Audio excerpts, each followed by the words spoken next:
ओम शांति। 20/12/2022 के बाबा के साकार अनमोल धारणा युक्त मधुर महावाक्य हैं। बाबा ने कहा, बच्चे ये रास्ता बड़ा नाजुक है, इसलिए कोई भी व्यर्थ बातें सुनाता है, फालतू बातें सुनाता है, उल्टी बातें सुनाता है, वह मत सुनो, उसका मित्र नहीं बनो। साथ साथ बाबा ने कहा, दुश्मन को भी दोस्त बनाना है, सदा स्मृति रखनी है, निंदा हमारी जो करे मित्र हमारा सोए। शिव बाबा पतित पावन हैं, वह आकर के पतित आत्माओं को अर्थात मूत पलित आत्माओं को, जो गुरु ग्रंथ साहब में भी लिखा है, आकर के उनको पावन बनाता है। मीठे बच्चे, तुम्हें खुशी होनी चाहिए। हम अभी ये दुनिया, ये सब कुछ छोड़ अपने घर शांति धाम जाएंगे, फिर सुख धाम में आएंगे। क्वेश्चन, इस नाजुक रास्ते में निरंतर आगे बढ़ने के लिए कौन सी खबरदारी जरूर रखनी है? आंसर है, कभी भी कोई व्यर्थ व शैतानी बातें सुनाए तो उसका मित्र नहीं बनो।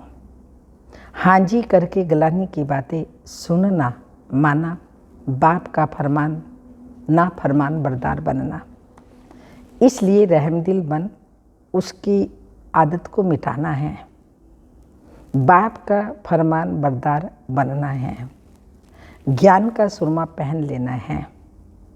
यही बहुत नाजुक रास्ता है, जिससे खबरदार होकर चलने से ही आगे बढ़ते रहेंगे। गीत, इस पाप की दुनिया से कहीं और ले चल, जहाँ सुख चैन वहाँ ले चल। ओम शांति। मीठे बच्चे, अब तुम समझदार बने हो और फील करते हो कि पहले हम कितने बेसमझ थे। यह भी समझ में नहीं आता था कि यह पतित दुनिया है, और इसी भारत में जब देवी देवताओं का राज्य था तो पावन सुखी थे, उसमें कोई दुख की बात नहीं थी। परंतु यह भी निश्चय नहीं होता था कि स्वर्ग में सदैव सुख होगा। स्वर्ग का किसी को पता नहीं था। मनुष्य तो समझते हैं वहाँ भी दुख था, तो यह है बेसमझी। अब तुम बच्चे समझदार बने हो, बाप ने आकर समझाया है, उनकी श्रीमत पर तुम चल रहे हो। मनुष्य कहते भी हैं कि पतित दुनिया है, स्वर्ग पावन दुनिया थी। पावन दुनिया में भी दुख हो तो फिर दुख की ही दुनिया हुई ना। फिर गीत भी रॉन्ग हो जाता है। कहते हैं, हे बाबा ऐसी जगह ले चलो जहाँ आराम सुख चैन हो। बच्चे यह भी जानते हैं, स्वर्ग सोने की चिड़िया थी, देवी देवताएं थे। कहते भी हैं, हम एक दो को दुख नहीं देते थे, परंतु फिर कह देते कि यह दुख सुख परंपरा से चला आ रहा है। कृष्ण पर भी झूठे कलंक लगा दिए हैं। कहा जाता है, जैसी पतितों की दृष्टि वैसी सृष्टि। समझते हैं सारी दुनिया पतित है, इस समय उन्हों की दृष्टि ही पतित है, तो सारी सृष्टि को ही पतित समझते हैं। कह देते हैं परंपरा से यह पतितपना चला आता है।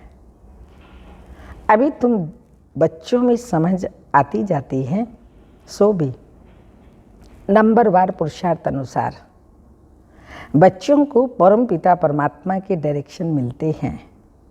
आत्माओं को बाप बैठ समझाते हैं, सब आत्माएं पतित हैं। इसलिए पतित आत्मा को पाप आत्मा कहा जाता है। बाप आत्माओं से बात करते हैं, तुम हमारे अविनाशी बच्चे हो। फिर मम्मा बाबा भी कहते हो, इस समय में किसी को भी पिताश्री नहीं कह सकते। तुम हमारे श्री माना श्रेष्ठ, परंतु यहाँ एक भी मनुष्य श्रेष्ठ नहीं है। यह तो एक की ही महिमा हो सकती है। भल तुम इनको इस समय कहते हो क्योंकि संन्यास किया हुआ है। श्रेष्ठ बनने के लिए तुम जानते हो हम अभी फरिश्ते बनने वाले हैं, लेकिन चलते चलते श्रेष्ठ बनते बनते झट माया रावण थप्पड़ लगाकर भ्रष्ट बना देती है। भ्रष्ट को ही श्री कह देते हैं, लेकिन बाबा कहते नहीं कह सकते। श्री लक्ष्मी, श्री नारायण, श्री राधे, श्री कृष्ण कहते हैं। मंदिरों में भी जाकर उन्हों की महिमा गाते हैं, अपने को श्रेष्ठ कह नहीं सकते। अब तुम बच्चों ने समझा है भारत श्रेष्ठ था। वहाँ मूत पलिती नहीं थे, शुद्ध श्रेष्ठ थे। बाप की महिमा है ना, मूत पलिती कप्पड़ धोए, कप्पड़ धोकर के कंचन कर देते हैं। इस समय तो सभी पतित हैं। बरोबर है भी रावण राज्य। मनुष्य रावण को वर्ष वर्ष जलाते हैं, परंतु जलता तो नहीं, फिर खड़ा हो जाता है। यह भी मनुष्यों को समझ में नहीं आता, जबकि जला देते हैं, फिर हर वर्ष नया क्यों बनाते हैं। इससे सिद्ध होता है रावण राज्य गया नहीं है। स्वर्ग में जब राम राज्य होता है, तब वहाँ रावण की एफिजी निकालेंगे नहीं। कहते हैं रावण को जलाया, फिर लंका को लूटा। रावण की लंका सोनी बनाते हैं, परंतु ऐसा है नहीं। यह तो सारी दुनिया लंका है। ये आइलैंड है ना, सारे वर्ल्ड पर रावण का राज्य है। यह भी तुम बच्चे समझते हो। कॉलेज में कोई बेसमझ जाकर के बैठे तो क्या समझेंगे? कुछ भी नहीं, वेस्ट ऑफ टाइम करेंगे। ये ईश्वरीय कॉलेज है, इनमें नया आदमी कोई समझ नहीं सकेंगे। इसलिए 7 रोज क्वार्टर टाइम में बिठाना पड़े, जब तक लायक बने। फिर भी अच्छा आदमी रिलीजियस माइंडेड है तो उनसे पूछना चाहिए, परम पिता परमात्मा आपका क्या लगता है? वह तो आत्माओं का पिता और प्रजापिता भी तो बाप हैं। ये पॉइंट बहुत अच्छी है, परंतु बच्चे इस पर इतना हर्षित नहीं होते। बाप कहते हैं तुमको नई नई पॉइंट सुनाता हूँ जिससे तुमको नशा चढ़े, किसी को समझने की युक्ति आए। तुम फार्म भरा कर के पूछ सकते हो कि परम पिता परमात्मा से तुम्हारा क्या संबंध है। कहेगा परम पिता तो पिता हुआ ना, फिर हाँ वो पिता हुआ हमारा। फिर उस समय सर्वव्यापी का ज्ञान उड़ जाएगा। तुम जब प्रश्न पूछेंगे तो कहेंगे वह तो बाप है और हम बच्चे हैं। इतना मान लें कि वो बाप है, हम उसके बच्चे, इतना मान लें तो लिखा लेना चाहिए। प्रजापिता के भी बच्चे ठहरे, वह शिव हो गया दादा और वह बाबा। शिव बाबा स्वर्ग की स्थापना करने वाला है, तो जरूर उनसे ही वर्षा मिलेगा। बहुत सहज से सहज बातें निकालनी पड़ती है। मित्र संबंधियों आदि के पास जाओ, उनको भी ये समझाओ।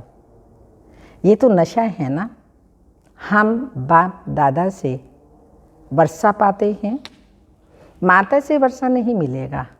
बाप को ही स्वर्ग की स्थापना करनी है, वही मालिक हैं। जैसे इनको दादे के वर्षे का हक है, वैसे पोतरे पोतरियों को भी हक है। तो बाप कहते हैं मुझे याद करो। ऐसे नहीं कहते कि इस देहधारी को भी याद करो। बाप सन्मुख बात कर रहे हैं, कल्प पहले भी ऐसे ही समझाया था, परंतु बच्चों को देह अभिमान बहुत आ जाता है, देहधारियों से लव हो जाता है।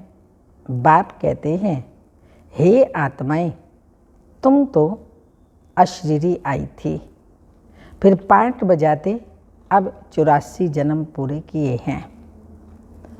अभी मैं कहता हूँ तुमको वापस चलना है। मामे कम याद करो तो विकर्म विनाश होंगे। देहधारी को याद करने से विकर्म विनाश नहीं होंगे। तुम वायदा करते हो बाबा, हम आपको ही याद करेंगे। तुमको इस पुरानी दुनिया में अब रहना ही नहीं है, इसमें कोई चैन नहीं है, इसलिए कहते हो ऐसी जगह ले चलो जहाँ सुख चैन हो।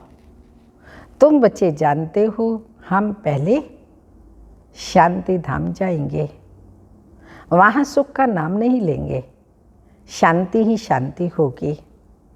फिर जाएंगे सुख धाम में, वहाँ फिर शांति का नाम नहीं लेंगे।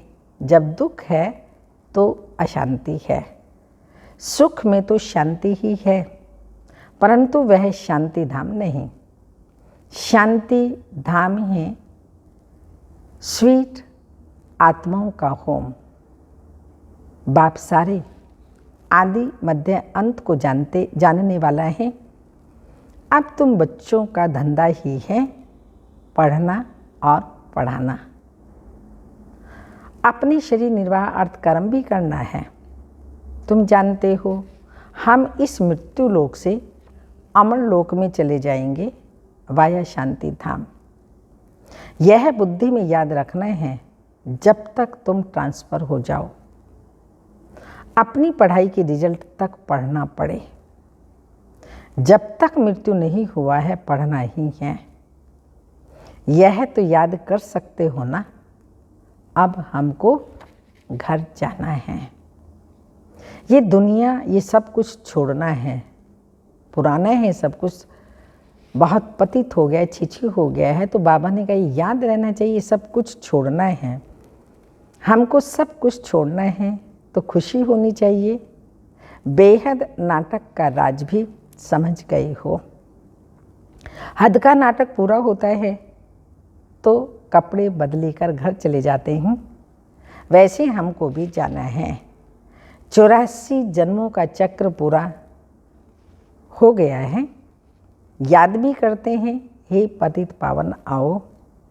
शिव बाबा को ही याद करेंगे। एक तरफ कहते हैं पतित पावन आओ, दूसरी तरफ फिर सर्वव्यापी कह देते हैं। कोई अर्थ ही नहीं निकलता। तो बच्चों को कितना सहज रीति समझाते हैं। शांति धाम को याद करो, ये दुख धाम है, इसका विनाश भी सामने खड़ा है।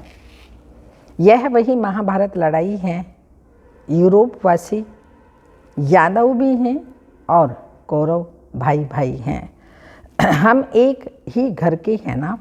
भाई भाई में युद्ध हो नहीं सकते। यहाँ तो युद्ध की कोई बात ही नहीं है, परंतु मनुष्यों का भी धंधा है एक दो को लड़ाना। यह तो एक रस्म है। सब एक दो के दुश्मन बन जाते हैं। बच्चा भी बाप का दुश्मन बन पड़ता है। मृत्यु लोक की रस्म रिवाज भी सबकी अपनी अपनी है। बाप का प्लान देखो कितना बड़ा है। सबके प्लान्स ख़त्म कर देते हैं और सुख धाम की स्थापना करते हैं। बाकी सबको शांति धाम में भेज देते हैं। तुम बच्चे देखते हो हम किसके सामने बैठे हैं। निश्चय है परम पिता परमात्मा ज्ञान का सागर है। इन ऑर्गन्स द्वारा हमको नॉलेज दे रहे हैं। और कोई ऐसा सत्संग होगा क्या? यहाँ बाप सामने बैठ समझाते हैं। जानते हो बाप हम बच्चों से आत्माओं से बात करते हैं। हम कानों से सुनते हैं। बाबा इस दादा के मुख द्वारा बोलते हैं। जो रतन बाबा के मुख से निकलते वही तुम बच्चों के मुख से निकलने चाहिए। सदैव सदैव बाप कहते हैं जो बाबा के मुख से निकलते तुम बच्चों के मुख से निकलने चाहिए। सदैव मुख से रतन ही निकलते रहें, ज्ञान के रतन निकलते रहें। फालतू शैतानी बातें सुननी भी नहीं चाहिए। कोई तो बड़ी खुशी से बैठ सुनते हैं। बाप कहते हैं ऐसी बातें सुनो व किसी को करते हुए देखो तो बाबा को बताओ तो बाबा समझाने देंगे, नहीं तो वह पक्के हो जाते हैं। परंतु ऐसा होता रहता है, बाबा को सुनाते ही नहीं कि बाबा ये फालतू बातें सुनाते हैं, इनको मना की जाए तो आदत मिट जाए। बाप सभा में समझाएंगे परंतु ऐसे के फिर मित्र बन जाते हैं। माया अच्छे अच्छे बच्चों की बुद्धि भी पत्थर बुद्धि बना देती है। बाप के फरमान बरदार बच्चे बनते ही नहीं। बड़ा नाजुक रास्ता है, इसमें बड़ी खबरदारी रहनी चाहिए। रहमदिल बन किसी में आदत है तो मिटानी चाहिए। हाँ जी करके सुनना नहीं चाहिए। बाबा जो सुख धाम का मालिक बनाते हैं, ऐसे बाबा की ग्लानि तो हम कभी नहीं सुनेंगे। हमको तो शिव बाबा से वर्षा लेना है और बातों से क्या ताल्लुक है। कोई सुने ना सुने, हम तो ज्ञान का सुरमा पहना लें। कोई ज्ञान अंजन पाते हैं, कोई फिर धूल अंजन भी पाते हैं। उससे ज्ञान का तीसरा नेत्र खुलता ही नहीं है। बाबा इतना तो सहज कर समझाते हैं कि जो कैसा भी रोगी अंधा लंगड़ा हो वह भी समझ जाए। इतनी सहज बातें शिव बाबा समझाते हैं। इन बातों को कोई भी, चाहे आंखें हैं नहीं हैं, अंधा है, कैसा भी है, अंग की बात नहीं है, लेकिन यहाँ तो आत्मा सुनती है। बाबा इतना तो सहज कर समझाते हैं जो कैसा भी रोगी अंधा लंगड़ा हो वह भी समझ जाए। अलफ और बे दो अक्षर हैं, अलफ अल्लाह बे बादशाही। बाप समझाते हैं बच्चे मित्र संबंधियों आदि से दोस्ती रखो, बहुत मीठा बनो। तुम्हारा काम ही है बाप का परिचय देना। भले दुश्मन हो तो भी मित्रता रखनी है, बहुत मीठा बनना है। बाप कहते हैं तुमने आसुरी मत पर मुझे कितनी गाली दी है, मेरा अपकार किया है, फिर भी मैं तुम पर कितना उपकार करता हूँ। ईश्वर का अपकार होना भी ड्रामा में नोंद है। तब तो कहते हैं यदा यदा ही धर्मस्य है ग्लानि भवते भारत। आया भी भारत में है, समझा भी रहे हैं। बच्चों को हर एक बात अच्छी रीति समझनी है। किसी की तकदीर में नहीं है तो फिर वही आसुरी धंधा करते रहेंगे। यहाँ से बाहर गए और इन बातों को भूल जाएंगे। निंदा करते करते यह हाल हो गया है, अब यह निंदा करना छोड़ दो। तुम्हारा नाम तो लिखा हुआ है प्रजापिता ब्रह्मा कुमार कुमारियाँ। समझ जाएंगे शिव के पोतरे और पोत्रियाँ ठहरे। जरूर स्वर्ग का वर्षा मिलता होगा। भारत को वर्षा था, अब नहीं है, फिर अब मिलता है। सत्युग में सिर्फ सूर्यवंशी ही थे। अब तुम बाप को याद करो तो विकर्म विनाश हो और तुम वहाँ पहुँच जाएंगे। कितना अच्छी रीति समझाते हैं। तुम बच्चों को भी सर्विस करनी है, परंतु पहले सर्विस करने से पहले अपनी वृत्ति भी अच्छी चाहिए। सिर्फ पंडित नहीं बनना है, पक्के योगी। राजऋषि होंगे तो दूसरे को तीर, राजऋषि होंगे तो दूसरे को तीर लगेगा। खुद में ही कोई कमी होगी तो दूसरे को बोल नहीं सकेंगे, लज्जा आती रहेगी। अपना पाप अंदर खाता रहेगा। हर बात के लिए बाबा समझाते बहुत अच्छे हैं। कल्प पहले भी ऐसे ही समझाया था। देवी देवता धर्म तो जरूर स्थापन होगा, कोई पढ़े ना पढ़े। फिर भी बाप कहते हैं कुछ समझदार बनो, इस कमाई और उस कमाई को बुद्धि में रखो। सच्ची कमाई बाप ही कराते हैं।